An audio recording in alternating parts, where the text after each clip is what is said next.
Subscribe कीजिए हमारे channel को और बेल आइकन को दबाइए हमारे लेटेस्ट वीडियो सबसे पहले देखने के लिए।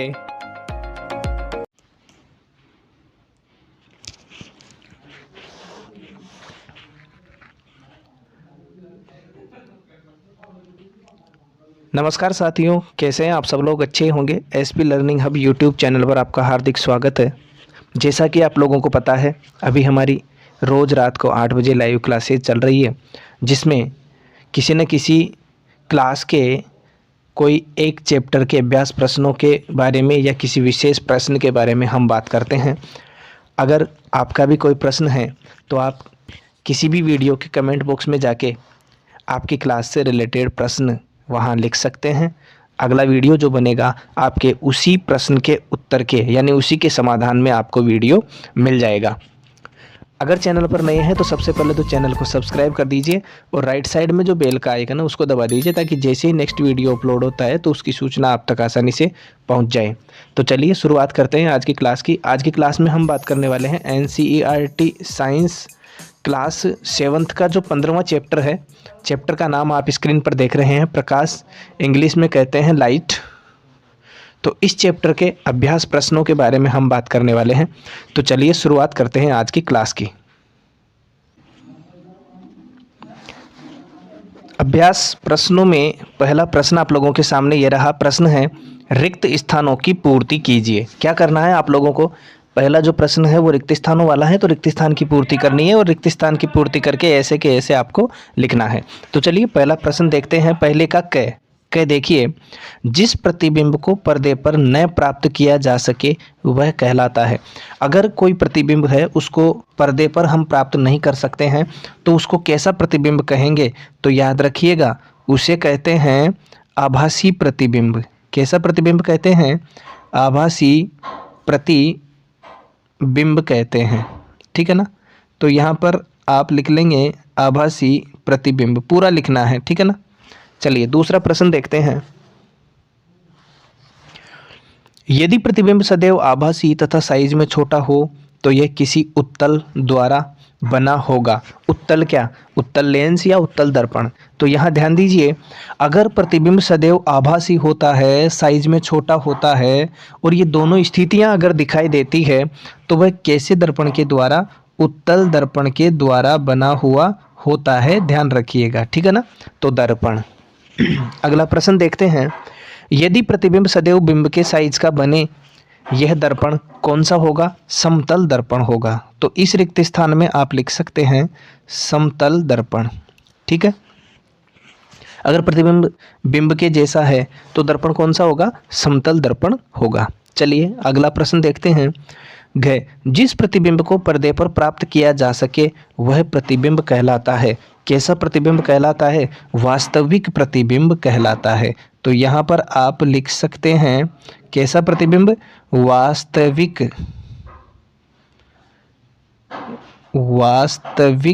प्रतिबिंब। यहाँ लिखा हुआ मिलेगा आपको, वास्तविक प्रतिबिंब कहलाता है। अगला है अवतल द्वारा बनाया गया प्रतिबिंब पर्दे पर प्राप्त नहीं किया जा सकता। किसके द्वारा? अवतल लेंस के द्वारा अगर कोई प्रतिबिंब बनाया गया है तो यहाँ आप क्या लिखेंगे? लेंस लिखेंगे। ठीक है ना? मैंने यहाँ लेंस लिख दिया है। ठीक है? देखिए फिर से आप लोगों को एक बार समझा देता हूँ मैं। पहला प्रश्न है जिसमें रिक्त स्थानों की पूर्ति आपको करनी है। जिस प्रतिबिंब को पर्दे पर प्राप्त नहीं किया जा सके, अगर किसी भी प्रतिबिंब को हम पर्दे पर प्राप्त नहीं कर सकते हैं तो वह प्रतिबिंब कैसा होगा? आभासी प्रतिबिंब होगा। पहला प्रश्न आप लोगों का कंप्लीट हो चुका है। दूसरा प्रश्न इसी में देखिए, प्रतिबिंब कैसा होगा? आभासी होगा, साइज में छोटा होगा। तो कैसा दर्पण होगा? वो उत्तल दर्पण होगा। ध्यान दीजिए, अब यहाँ पर एक प्रश्न और क्लियर हो गया आपका। कैसे? कि उत्तल दर्पण के द्वारा प्रतिबिंब बनाया गया जो प्रतिबिंब होता है कैसा होता है? साइज में छोटा, पहली बात। और दूसरी बात, सदैव कैसा होगा? आभासी होगा। दोनों बात समझ में आ गई होगी। चलिए दूसरा जो प्रश्न है वो भी आप लोगों को समझ में आ गया होगा। दर्पण इसमें लिखना है। अगला देखिए तीसरा, प्रतिबिंब अगर सदैव बिंब के साइज का है तो वह कैसा दर्पण होगा? जिसमें प्रतिबिंब बनेगा तो वह दर्पण होगा समतल। याद रखिएगा, समतल दर्पण के द्वारा बनाया गया प्रतिबिंब कैसा होगा? बिंब के साइज का होगा। ठीक है ना? चलिए आगे देखते हैं। अगर प्रतिबिंब को पर्दे पर प्राप्त किया जा सकता है तो वह प्रतिबिंब कैसा होगा? वास्तविक प्रतिबिंब होगा, आभासी प्रतिबिंब नहीं होगा, याद रखिएगा। अगला देखते हैं, अवतल लेंस द्वारा बनाया गया प्रतिबिंब पर्दे पर प्राप्त नहीं किया जा सकता। अगर किसी अवतल लेंस के द्वारा प्रतिबिंब बनाया जाता है तो उसे हम पर्दे पर प्राप्त नहीं कर सकते हैं, ये आप लोगों को ध्यान में रखना है। और ये आपके पूरे इसके जो 5 प्रश्न यहाँ क्रम से दिए हुए हैं ये कंप्लीट हो चुके हैं। आशा करता हूँ आप लोगों को अच्छी तरह समझ में आ गए होंगे। स्क्रीनशॉट लेके आप इनको सॉल्व कर सकते हैं या फिर आप क्या कर सकते हैं, वीडियो को पॉज करके भी देख सकते हैं। अगर बाद में देख रहे हैं तो, लाइव देख रहे हैं तो लाइव में तो चलता रहने दीजिए। चलिए आगे बात करते हैं दूसरे प्रश्न की।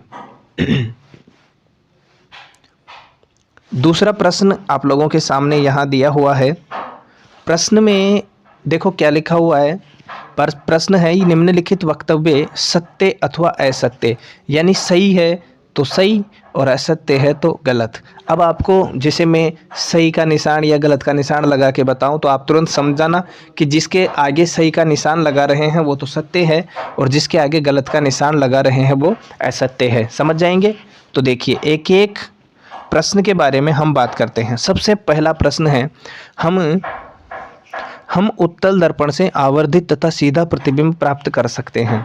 अगर मान लीजिए किसी उत्तल दर्पण से, अब उत्तल दर्पण का जो चित्र होता है, आरेख की अगर अपन बात करें तो कैसा होता है, देखो मैं आपको समझा देता हूँ। जैसे मान लीजिए ये उत्तल दर्पण है तो अब इसकी जो किनारे हैं ये तो कैसी होगी, पतली होगी, और बीच में से दोनों तरफ कैसा होगा, ये उभरा हुआ होगा, यानी उभार होगा दोनों तरफ।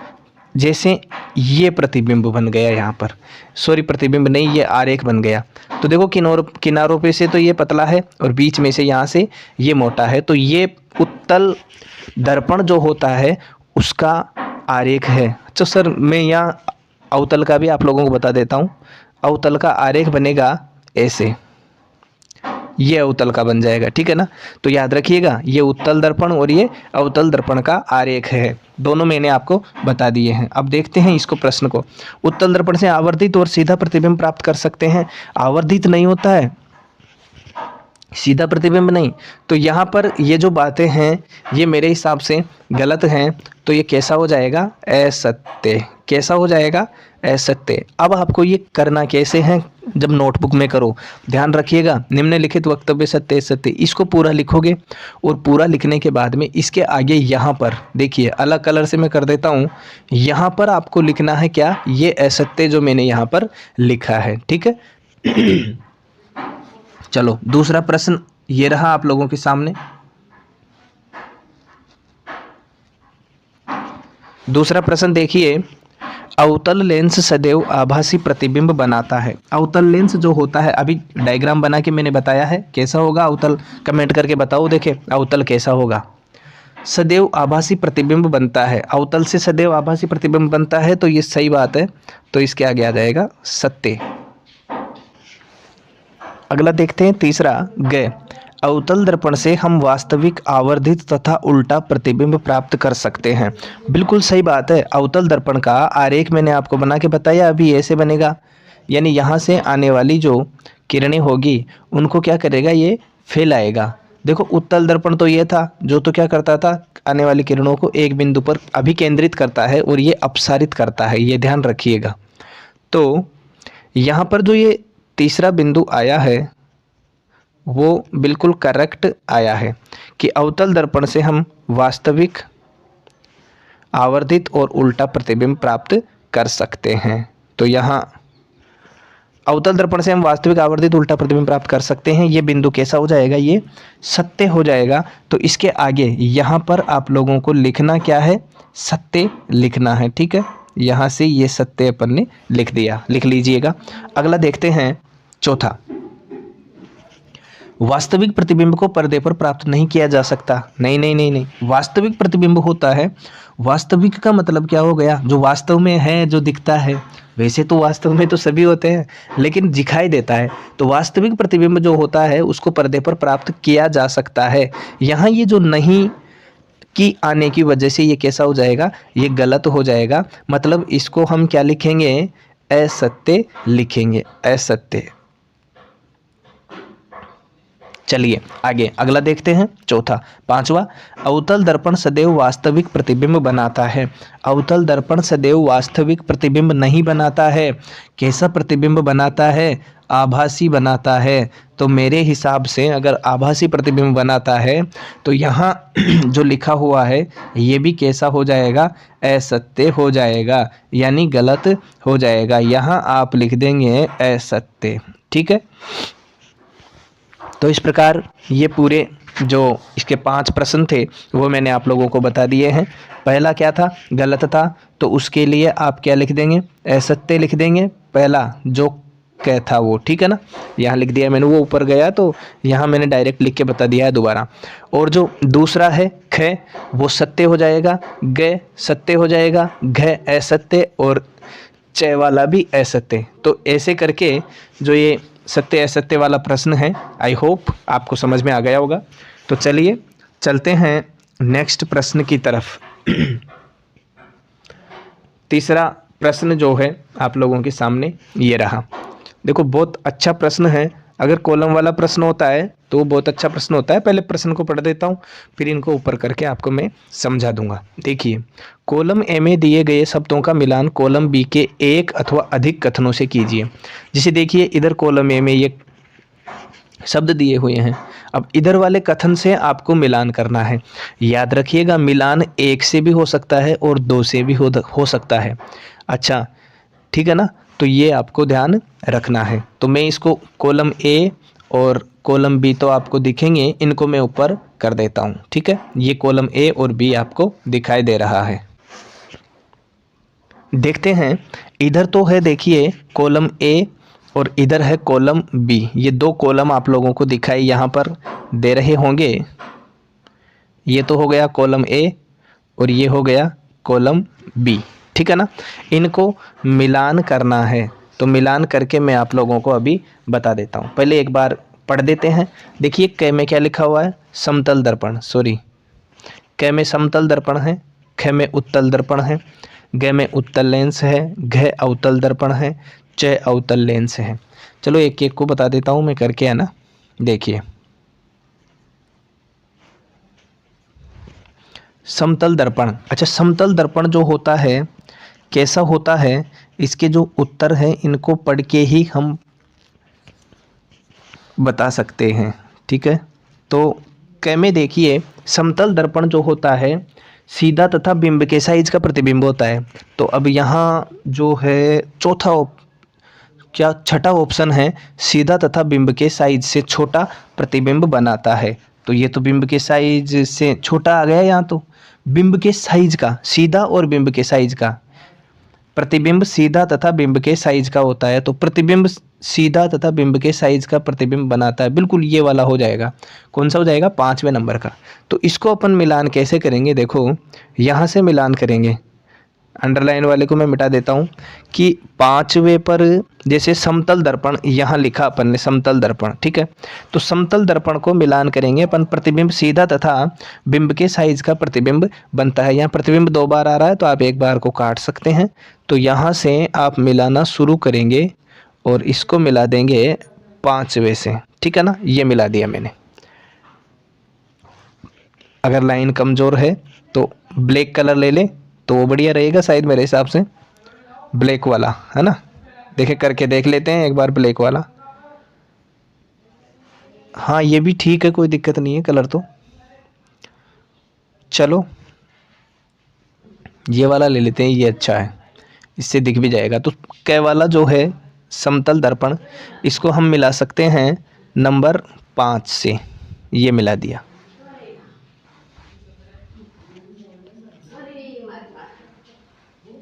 ठीक है ना। तो यहाँ आ गया है कि समतल दर्पण जो है प्रतिबिंब सीधा तथा बिंब के साइज का प्रतिबिंब बनता है। दूसरा देखते हैं उत्तल दर्पण। उत्तल दर्पण कैसा होता है?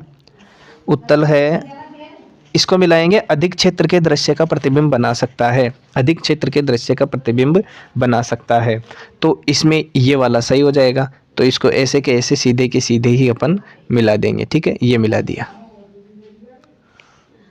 ये लो, उत्तल दर्पण अधिक क्षेत्र के दृश्य का प्रतिबिंब बना सकता है। अब देखिए, ये तो उत्तल दर्पण था, अब आती है बात उत्तल लेंस की। तो उत्तल लेंस जो है आवर्धक लेंस की भांति उपयोग होता है। किसकी भांति? आवर्धक लेंस की भांति उपयोग होता है। तो ग को अपन पहले से मिला देंगे, एरो लगा के मैं आप लोगों को बता देता हूँ। ग में क्या आ जाएगा? पहला, ये आ गया। ठीक है, देखो एरो से बहुत अच्छा लग रहा है। चलो अगला देखते हैं। इसके बाद आता है अवतल दर्पण।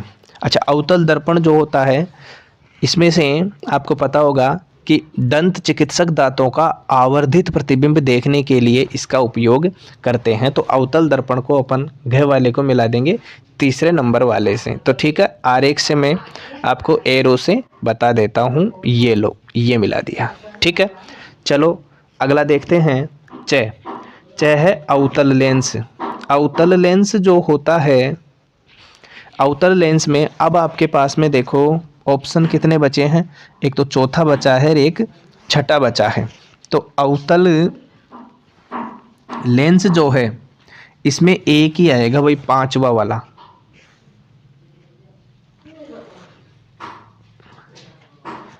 सॉरी, पांचवा नहीं आएगा। इसमें कौन सा आएगा? इसमें आएगा सीधा तथा बिंब के साइज से छोटा प्रतिबिंब बनता है। तो सीधा तथा बिंब के साइज से छोटा प्रतिबिंब बनता है, ये छठा वाला इसमें आ जाएगा च में। ठीक है ना, तो मैं अंडरलाइन को मिटा के एरो करके ही आपको बता देता हूँ। ये लो, अपन इसको इससे मिला देते हैं। चलो एरो से बता देता हूँ। ये लो, समझ में आ गया होगा मेरे हिसाब से, आपके ये सबका आंसर मिल गया। अब एक बार लाइन से बता देता हूँ। देखो, क को तो मिलाया अपन ने 5 नंबर से, मिटा दूँ इसको। चलो, ख को मिलाया बिल्कुल 2 से, सामने ही मिल गया। ग को मिलाया अपन ने 1 नंबर से, और घ को मिलाया अपन ने 3 नंबर से, और च को मिलाया अपन ने 6 नंबर से। च 6। तो इस प्रकार ये कॉलम ए और बी आपको मिल चुके हैं इनके आंसर। अब देखो नोटबुक में कैसे करना है, ये आप लोगों को मैं बता देता हूँ। नोटबुक में जैसे आपने कॉलम ए लिखा, कॉलम ए में लिखा है यहाँ पर क वाला, और कॉलम बी में आपको, अब जैसे क में कौन सा है? 5वां, तो इस 5वें को यहाँ से कॉपी करोगे और कॉपी करके इसके सामने, जस्ट सामने पेस्ट कर दोगे और यहाँ पर लगा दोगे एरो। ऐसे करना है, ठीक है ना। तो आप इसका स्क्रीनशॉट ले लो या फिर वीडियो को पॉज करके भी आप देख सकते हैं। चलें नेक्स्ट क्वेश्चन की तरफ चलते हैं।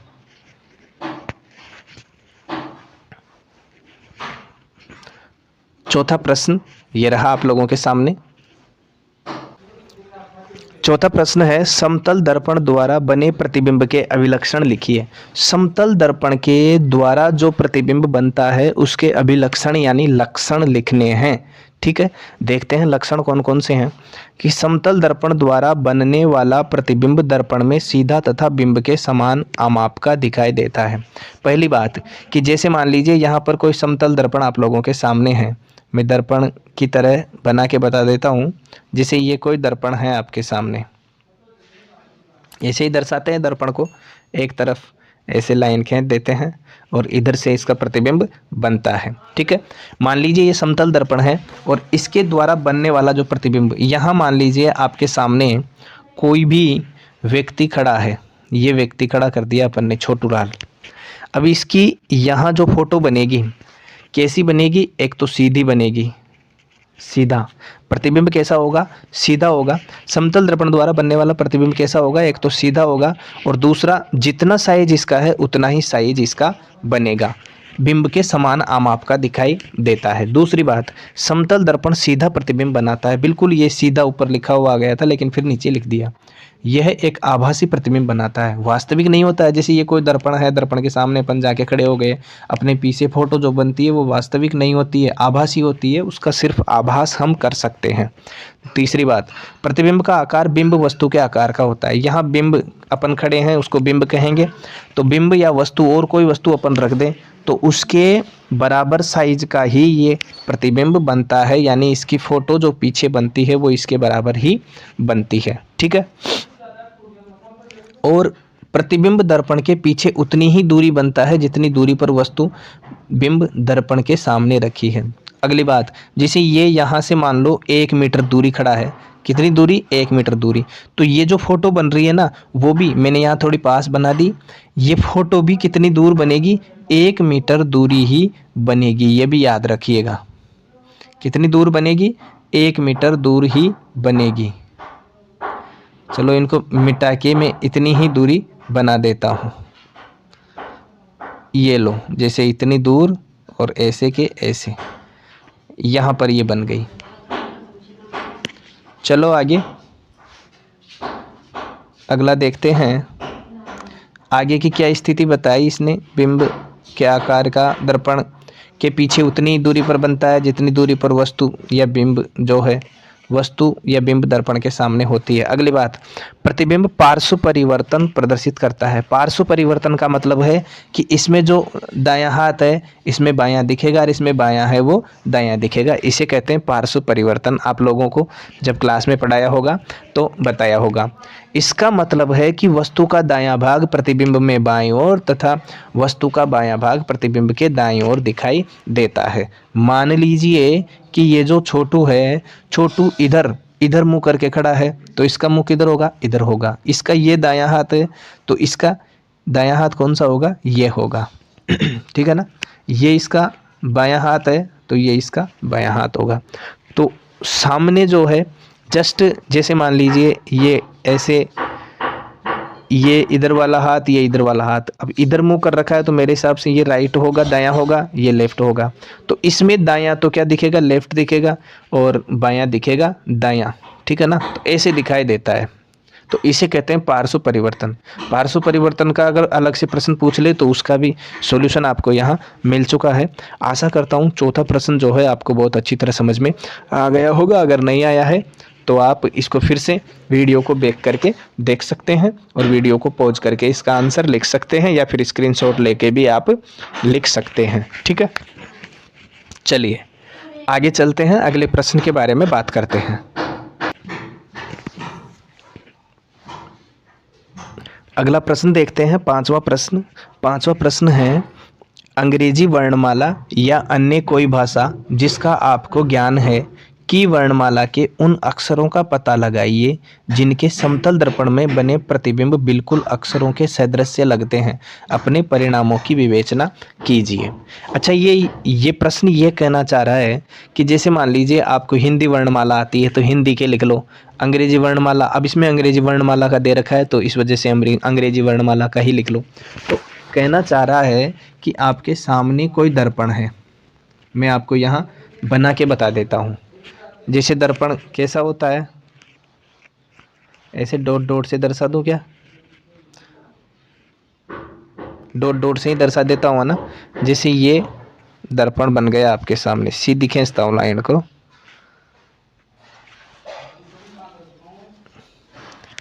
सही नहीं बना ये, सीधी अगर लाइन खींचती है तो बिल्कुल राइट होता है ये देखो, ये लो। ठीक है, ये दर्पण मान लेते हैं अपन। अगर इस दर्पण के इधर, थोड़ा ज़्यादा ही चौड़ा हो गया ये, स्क्वायर से ही बना देता हूँ मैं इसको, है ना, ये आयत की तरह। जैसे ये बन गया आपका दर्पण बन गया। ठीक है ना। ये पट्टी, छोटी पट्टी बना दी मैंने इधर आपके, ये इसकी पॉलिश हो जाएगी तो ये वास्तव में जो बुक में डायग्राम आता है दर्पण का उसके जैसा ही हो गया है, सेम ऐसा ही होता है। चलो, अब जैसे मान लीजिए यहाँ पर आपने कुछ रखा, कोई व्यक्ति खड़ा हुआ, तो मैंने आपको बताया था कि इतनी दूर बनेगा, ऐसा ही बनेगा, दायां हाथ बायां, बायां हाथ दायां, ऐसे दिखाई देंगे। इसको छोड़ो, अपन को देखना है अंग्रेजी वर्णमाला या फिर और दूसरी कोई वर्णमाला। जैसे मान लीजिए यहाँ पर मैं हिंदी का बताता हूँ आपको लिख के, क कबूतर का अपन ने लिखा, तो इसमें जो प्रतिबिंब बनेगा वो प्रतिबिंब कैसा बनेगा, क कबूतर का ऐसा बनेगा। तो इससे इसको नहीं बनाना, आपको उसको बनाना है कि समतल दर्पण में जो प्रतिबिंब बना अक्षरों के सदृश्य, मतलब अक्षरों के जैसा ही बने, उसमें कोई परिवर्तन नहीं आए, ऐसे अक्षरों को आपको लिखना है। जैसे ABCD पूरी लिख के बताऊंगा मैं आपको अभी। जैसे A को लिखते हैं, देखो A ऐसे लिखते हैं तो इसमें B A ऐसा ही दिखेगा। अगर B को हम ऐसे लिखते हैं तो इसमें B उल्टा दिखेगा, तो B नहीं हो सकता तो इसको डिलीट कर दो। ए हो सकता है, तो डिलीट तो इसको भी कर देता हूँ मैं, लेकिन ऊपर देखो लिखा हुआ है, ये लिखा हुआ ए। अच्छा सी को ऐसे लिखेंगे, इसमें ऐसे दिखेगा। डी को हम ऐसे लिखेंगे, डी इसमें कैसा दिखेगा, ऐसे दिखेगा। ई हम यहाँ ई ऐसे लिखेंगे तो ई ऐसे दिखेगा। एफ ऐसे लिखेंगे, एफ ऐसे दिखेगा। जी ऐसे लिखेंगे, जी ऐसे दिखेगा, उल्टा दिखेगा। एच लिखेंगे, देखो एच, तो एच ऐसे के ऐसे दिखेगा।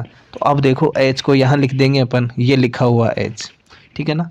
इन सबको मिटा दूँ, सबको मिटा देता हूँ मैं एक बार, फिर जो लिखा हुआ है सेम है, एच सेम आया है तो एच के लगा दूँ। अच्छा गोला लगा देता हूँ मैं ना, जैसे देखो ये ए और ये एच, दो हो गए अपने पास में। अच्छा तीसरा एच तक आ गए अपन, एच के बाद में आई लिखेंगे, आई सीधा ऐसे ऐसे लिखेंगे तो भी ऐसा ही बनेगा, तो आई भी इसमें आ जाता है। ए के बाद में एच और एच के बाद में आई ये रहा आपके सामने, ठीक है। तो मैं आई के भी गोला लगा देता हूँ, ये लगा दिया। चलो आगे चलते हैं। फिर आता है जे, तो जे ऐसे दिखेगा। के ऐसे दिखेगा। एल ऐसे दिखेगा। एम समान होगा, एक जैसा ही होगा एम। तो इन सबको मिटा के देखो ऊपर देख रहे होंगे आप, एम लिखा हुआ है तो उसके अपन गोला लगा सकते हैं, ठीक है। लगा दें गोला, ये लो गोला लगा दिया एम के, AHIM, एम के गोला लगा दिया, ये लो। फिर इसके बाद आता है एन, तो एन तो उल्टा दिखता है भाई, एन ऐसे दिखेगा, फिर ऐसे दिखेगा। ओ बिल्कुल ऐसा ही दिखता है ओ, तो ओ बिल्कुल सेम ओ। पी क्यू की तरह दिखता है, क्यू पी की तरह दिखता है, तो ये दोनों भी उल्टे हो गए। ओ सही है। अब यहाँ पर देखो ऊपर ओ लिखा हुआ नहीं है, तो यहाँ मैं ओ भी बना देता हूँ ब्लैक कलर से। इसमें आंसर में आपको ऐड करना है ओ, ये बना दिया मैंने ओ, और इसके गोला भी लगा देता हूँ, ये लो गोला भी लगा दिया। तो AMHIO, ओ के बाद में आता है PQ RS T, बिल्कुल टी, तो टी बनेगा। तो यहाँ पर मैं टी के भी गोला लगा देता हूँ, ये टी रहा देखो, ये लो। फिर यू भी बनता है, वी भी बनता है, डब्लू भी बनता है। तो UVW यहाँ जो लिखे हुए हैं वो तो ठीक है, नहीं लिखे हुए हैं उनको मैं लिख दूंगा। गोला लगा दो, देखो यू के गोला लगाया। फिर अब लिखेंगे अपन क्या,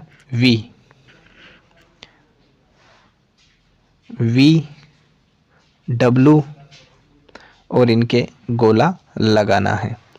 ये वी के लगा दिया और ये डब्लू के लगा दिया, ठीक है।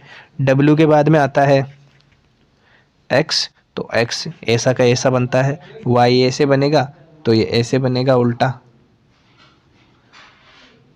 और जेड ऐसे है तो ये ऐसे बनेगा। तो एक्स बनेगा, अब एक्स बचा है अपने पास में बस, तो यहाँ हम एक्स के भी गोला लगा देते हैं। चलो इनको सबको एक बार रफ कर देता हूँ, फिर एक्स के गोला लगा देते हैं, ये लो एक्स के गोला।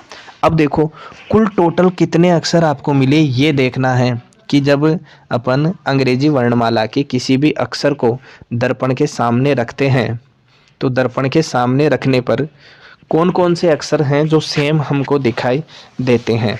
तो आपने देखा यहाँ पर संख्या भी पूछी जा सकती है, तो 1 2 3 4 5 6 7 8 9 और 10 अक्षर ऐसे हैं जिनको आप दर्पण, समतल दर्पण के सामने रखोगे तो वो ऐसे के ऐसे दिखाई देंगे। और पूरे के पूरे मैंने आप लोगों के सामने लिख रखे हैं 10 के 10। तो आप लोगों को इनकी संख्या भी याद रखनी है। वैसे संख्या नहीं पूछेगा आपसे प्रश्न में, लेकिन फिर भी आपको याद रखना है। इनके अक्षरों का ज्ञान तो आपको होना ही होना चाहिए।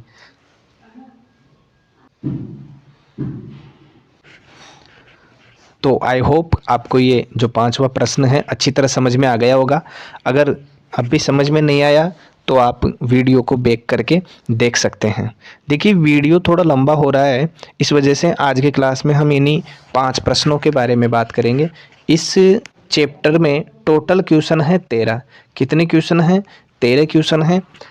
तो 13 क्वेश्चन में से 5 आज की क्लास में हो गए, जो बचे हैं नेक्स्ट क्लास में होंगे।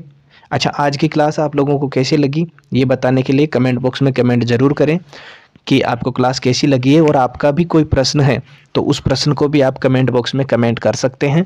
नेक्स्ट वीडियो जो होगा उसके सॉल्यूशन में आपको वीडियो ज़रूर मिलेगा, ठीक है ना।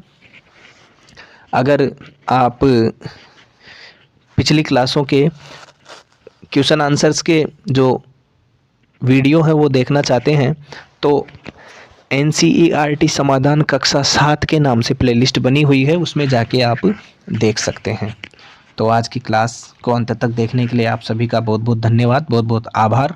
वीडियो अच्छा लगा तो वीडियो को लाइक करो, अपने दोस्तों को शेयर करो, और चैनल को सब्सक्राइब करके राइट साइड में जो बेल का आइकन है उसको दबा दो, ताकि जैसे ही नेक्स्ट वीडियो अपलोड होता है तो उसकी सूचना आप तक आसानी से पहुँच जाए।